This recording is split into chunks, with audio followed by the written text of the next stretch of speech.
কৰিছে?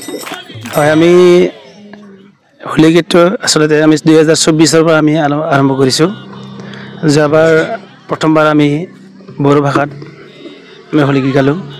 আমাৰ শ্ৰদ্ধাৰ গুৱাহাটী নিবাসী শ্ৰদ্ধা ৰবীন্দ্ৰনাথ দাসবাব তেখেতে আমাক হোলী গীতটো যাতে আগুৱাই লৈ যায় আৰু নিজৰ ভাষাত যাতে গাব লাগে বুলি তেখেতে মানে আমাক উদগনি যোগোৱাত বা তেখেতৰ চেষ্টাত আমি বড়ো ভাষাত তেখেতে লিখি দিয়া হোলী গীতখিনি আমি বড়ো ভাষাত অনুবাদ কৰি যোৱাবাৰো আমি বৰপেটা সাংস্কৃতিক দল উদ্যোগত যিখিনি বৰ্ণিল বসন্তৰ অনুষ্ঠান আছিলে হোলী গীতৰ অনুষ্ঠান, আমি যোৱাবাৰ ৰাইজৰ সহযোগত বা আমি গৈ মানে যিখিনি পাৰোঁ আমি সহযোগ কৰি আমি আনন্দ লভিলোঁ। আৰু এইবুলিও আমি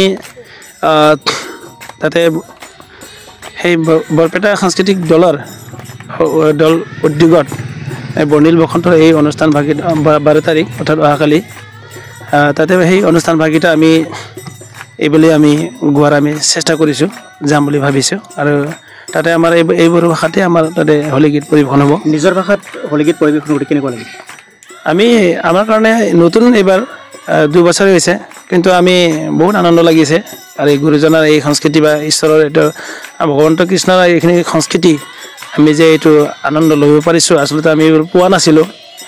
গতিকে আমি নিজৰ ভাষাতে আজি গাব পাই আমি সকলোৱে এটা উৎসৱ লাগিছে, ভাল লাগে, আনন্দ লাগিছে মনত। মানে সকলোৱে চাওক, আপুনি চাব পাৰে, বয়সে সৰু ডাঙৰ সকলোৱে মিলি আমি এই হোলী গীতখিনি মানে আনন্দ মানে ল'ব পাৰিছোঁ, ভাল লাগিছে। প্ৰাৰ্থনা আপুনি বড়ো ভাষাত গাই দিব পাৰিব?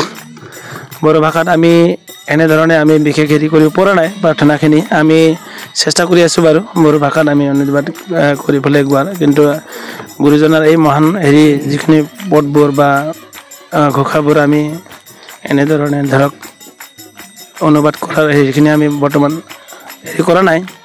গতিকে আমি এই যিখিনি গুৰুজনাৰ যি ব্ৰজাৱলী ভাষাত আছে সেইখিনিতে আমি গাই থাকোঁ। এনে বড়ো ভাষাত মানে এতিয়া আমি অনুবাদ কৰাৰ মানে কৰা হোৱা নাই বৰ্তমান। আমি এতিয়া নোৱাৰিম বাৰু দেচোন বড়ো ভাষাত।